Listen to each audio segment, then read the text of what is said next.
바울에게 날리는 화살들이라는 제목으로 말씀을 나누도록 하겠습니다. 고린도후서 10장부터는 후반부로 들어갑니다. 1장부터 9장까지가 전반부, 또 10장부터 13장까지 후반부로 봅니다. 이 전반부에서는요, 고린도 교회를 방문하려고 했지만 이 계획이 틀어진 이유를 설명을 하고, 이 복음에 대한 우월성, 그리고 연보에 대한 설명들이 주를 이룹니다. 자, 그런데 10장부터는 이 뉘앙스가 이 해명보다는 약간 책망조로 바뀌게 됩니다. 아직도 사도 바울에 대해서 이 비방을 하고 또 화살을 날리는 거짓 교사나 성도들이 있었기 때문입니다. 자, 우리야 사도 바울 하면 대단한 영적 지도자로 알지만 그 당시에 이 고린도 교회 일부 성도들은 듣기만 해도 아주 이렇게 기분 나쁜 이 비난들을 이 사도 바울 뒤에서, 이 앞에서도 안 합니다. 뒤에서 막 쏟아내는 겁니다. 자, 그러면 이 뭐라고 욕을 하는지 하나하나 살펴보면서 이 사도 바울을 이해하는 시간을 가졌으면 합니다. 이 바울을 향한 비난, 첫 번째는 겉과 속이 다르다라는 겁니다. 우리 본문 1절과 2절입니다. 너희를 대면하면 유순하고 떠나 있으면 너희에 대하여 담대한 나 바울은 이제 그리스도의 온유와 간용으로 친히 너희를 권하고 또한 우리를 육신에 따라 행하는 자로 여기는 자들에 대하여 내가 담대히 대하는 것 같이 너희와 함께 있을 때 나로 하여금 이 담대한 태도로 대하지 않게 하기를 구하노라. 아멘. 자, 1절부터 사도 바울이 기분이 상해 있다는 게 느껴집니다. 자, 1절 말씀이 뭐냐면 이 사도 바울은 사람이 딱 나타나면 유순한 척하고 떠나면 담대해진다는 거예요. 자, 이런 말을 누가 한 겁니다. 자, 누가 한지는 모르고 누가 했어요. 바울이 우리랑 함께 있을 때는 순하고 착한 척하지만 딱 딴 데 떠나면 멀리 있으면 이 겁 많은 개가 멀리서만 이 크게 짖는 것처럼 그렇게 담대하게 편지로 책망도 하고 훈계도 하고 그렇게 한다는 거죠. 자, 누가 그런 말을 했습니다. 그런데 꼭 이 누가 그런 말을 했는지는 모릅니다. 그냥 성도들 중에 누가 바울 선생님은 약간 겉과 속이 다르다고 그렇게 얘기하던데요. 이런 식으로 흘리는 거죠. 속을 이제 확 뒤집어 놓는 겁니다. 그래서 바울이 1절부터 그에게 비방하는 말을 이 풍자적으로 인용하면서 글을 시작하는 거예요. 앞에 있을 때는 착한 척하면서 떠나면 이 담대한 척하는 나 바울은 말합니다. 이런 식으로 이렇게 살짝 이렇게 풍자하면서 이렇게 얘기를 시작하는 겁니다. 자, 그렇게 하면서 이렇게 말한 사람이 누군지는 모르지만 자, 이 편지를 보면 이 말을 들으면 뜨끔하겠죠. 그리고 2절에 우리 앞에 있을 때는 거룩한 척하고 떠나면 육신에 따라 행한다고 또 누가 말을 한 겁니다. 자, 육신에 따라 행한다는 건 이 속되다, 이 세속적이라는 말입니다. 이 사도 바울도 이런 말에 상처를 많이 받은 게 이 편지 글에서 느껴집니다. 그래도 그 모든 억울함을 억누르고 뭐라고 말을 합니까? 3절에 육신에 따라 싸우지 않겠다는 겁니다. 바울의 싸움은 영적인 것이기 때문에 바울이 사용하는 무기도 어떤 인간적인 처세술이나 이 정치력이나 이런 것이 아니라 하나님의 능력이라는 것입니다. 아무리 처세가 뛰어나고 정치를 잘하는 사람도 세상에는 나보다 더 머리가 빠르고 정치를 잘하는 사람이 어디선가 또 나타납니다. 우리는 혈과 육이 아니고 항상 이 영적인 하나님의 능력을 의지해야 이 옆에서 자꾸 파도를 일으켜도 잠잠하게 잘 극복할 수 있다는 것입니다. 이 바울을 향한 비난 두 번째는요, 인물이 부족하다는 겁니다. 7절 말씀입니다. 너희는 외모만 보는도다. 만일 사람이 자기가 그리스도에게 속한 줄을 믿을진대 자기가 그리스도에게 속한 것 같이 우리도 그러한 줄을 자기 속으로 다시 생각할 것이라. 아멘. 자, 바울에게 들린 얘기 중에 또 어떤 얘기가 있었냐면 이 바울의 외모에 관한 이야기였습니다. 자, 그 시대에는 순회 설교자들이 많았고 이 인기 있는 설교자, 이 강연자들은 이 외모가 준수하고 또 옷도 세련되고 그래서 아주 이 매력적인 사람들이 인기 있는 이 설교가의 조건이었습니다. 반면에 사도 바울은 그렇게 세련됐다든지 아니 외모가 탁월하다든지 그렇지는 못한 것 같습니다. 자주 돌에 맞아서 얼굴이 상하고 또 태장을 맞고 못 먹고 고생하는데 얼굴이 상할 리가 없겠죠. 게다가 이 파송교회가 있는 것도 아니고 이 자비량으로 사역을 하다 보니까 이 먹는 것도 아마 변변찮았을 겁니다. 사 먹어도 값싼 거, 영양가는 없으면서 칼로리는 높은 그런 음식을 먹었겠죠. 그러니까 얼굴은 상해 있고 피부도 거칠고 입은 옷도 촌스럽고 이 세상적으로는 별로 매력이 없었다는 겁니다. 그런데 여러분, 이 고린도전서부터 고린도후서까지 쭉 우리가 살펴보면서 사도 바울이 강조한 것이 여러분 보이는 세계였습니까? 보이지 않는 세계였습니까? 보이지 않는 세계였습니다. 그런데 고린도 교회 성도 중에는 꼭 그런 거 따지는 사람, 입대는 사람이 있었다는 겁니다. 그래도 앞에 서는 사람이 외모가 저게 뭐냐, 스타일이 저게 뭐냐, 입을 대는 겁니다. 그래서 8절 말씀에 보면요, 주께서 주신 권세라는 구절이 나오죠. 주께서 주신 권세. 자, 이 말은 바울의 권위는 어떤 외적인 것, 외부에서 나오는 것이 아니고 주님이 주신 것이라는 겁니다. 바울은 주님이 주신 권위로 교회를 말씀과 믿음 위에 세웠는데 이 거짓 교사들은 이 외적인 권위, 외적인 매력으로 이 신앙을 무너뜨렸다는 말입니다. 그러니까 우리가 항상 사람을 볼 때 이 세상의 조건으로 보는 그 습관을 버리려고 애를 써야 합니다. 이 내면, 영혼, 영적인 가치로 바라보는 훈련이 우리에게도 꼭 필요하다라는 것입니다. 이 바울을 향한 비난, 이 세 번째는요, 설교가 약하다라는 것입니다. 오늘 본문 10절 말씀입니다. 그들의 말이 그의 편지들은 무게가 있고 힘이 있으나 그가 몸으로 대할 때는 약하고 그 말도 시원하지 않다 하니. 아멘.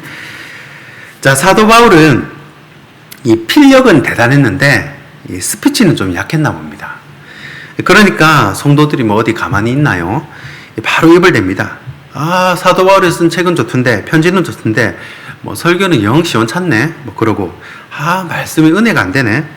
자, 이 말을 사도 바울이 직접 들은 것도 아니고 전해 듣습니다. 여러분, 사도 바울이 이 말을 전해 듣고 기분이 어땠겠습니까? 교회를 세워놓고 그 교회를 책임져야 한다는 그 압박감과 눌림은 아마 말로 못할 정도로 많이 힘들었을 겁니다. 사실은 이렇게 바울을 공격하고 비난하는 사람 중에는요, 거친 성도들도 있었겠지만 동료 사역자, 특히 거짓 교사, 이 경쟁자들도 이런 비방을 한 것으로 봅니다.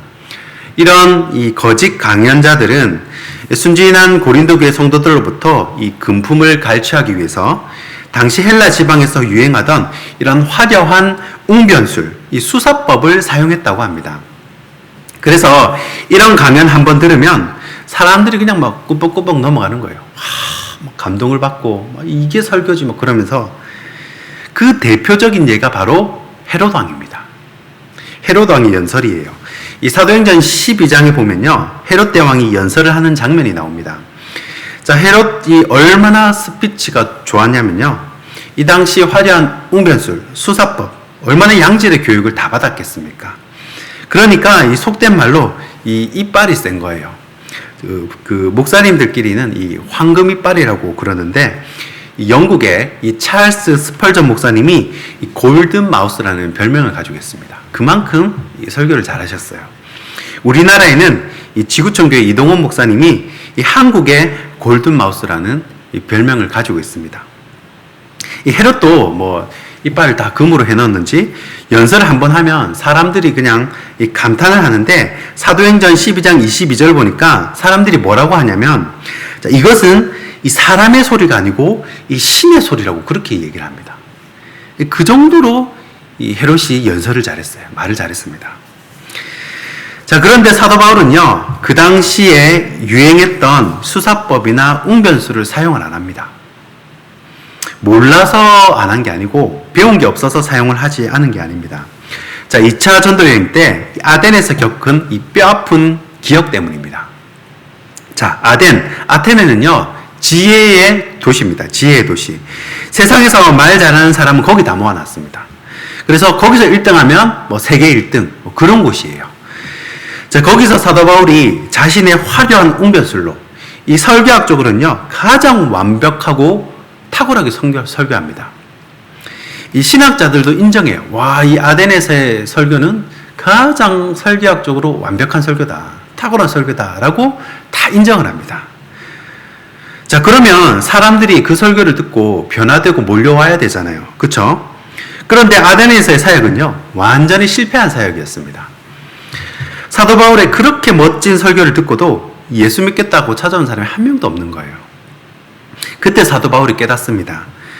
그래서 이 고린도전서 2장 1절 2절에 뭐라고 되어 있냐면요, 1절부터 이런 내용이 나옵니다. 자, 바울은 이제 예수 그리스도와 또 그가 십자가에 못 박히신 것만 전하기 위해서 이 사람의 아름다운 말과 지혜를 사용하지 않겠다라고 그렇게 결심을 합니다. 그 내용이 고린도전서 2장 1절 이전에 나와요.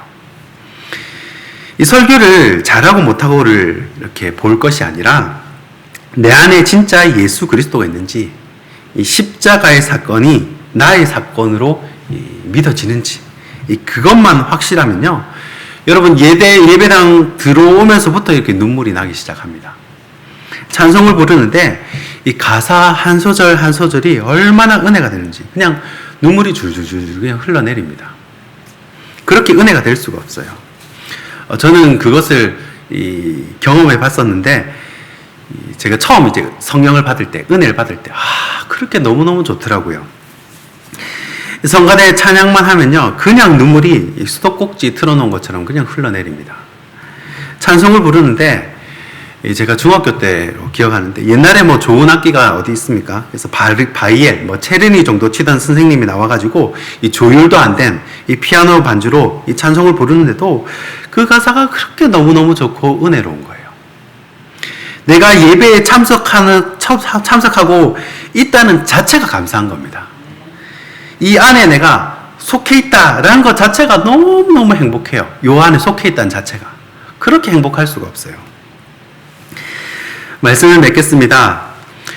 제가 주위에 이 선배 목사님들께 이 목회하시는 이야기를 들어보면요, 이 목회에 대한 그 무게, 이 부담감, 압박 가운데 그 사역을 감당하시는 것을 보면 참 대단하시다, 존경스러운 마음이 많이 듭니다.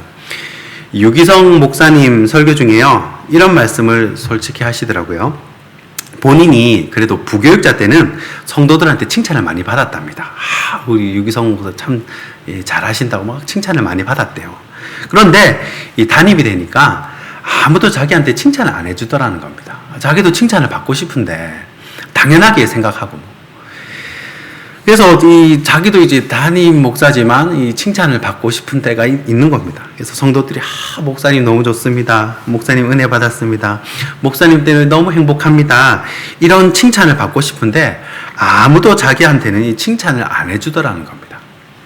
그래서 심지어는 워낙에 칭찬을 받고 싶으니까 이 부교육자한테라도 이 칭찬을 받고 싶은데 부교육자도 이 담임 목사님 칭찬해주는 부교육자가 없더라는 겁니다. 또 잘못하면 이렇게 아부가 될 수도 있겠죠. 아무튼 그런 말씀을 하시더라고요. 제가 그 설교를 들으면서 사역자는 물론 하나님께 가장 인정받고 칭찬받아야겠지만 이 목회자는 성도들의 칭찬과 사랑을 먹으면서 사는구나, 그런 생각이 들었습니다. 참 외롭고 고독하게 사역을 감당한 이 사도 바울에게 사실 칭찬은커녕 이 비난의 화살만 날리기보다는 바울 사도님 참 고생이 많으셨죠. 저는 항상 이 사도님의 설교를 기대합니다. 항상 응원합니다. 이런 따뜻한 말 한마디 해주면 얼마나 좋았을까. 그러면 나중에 이 천국에서 이 사도 바울이 자기 면류관에 보석이라도 하나 떼서 줄 것 같아요. 그런 사랑과 칭찬에 인색하지 않는 저와 여러분이 되시길 주님의 이름으로 축원하고 축복합니다. 기도하겠습니다.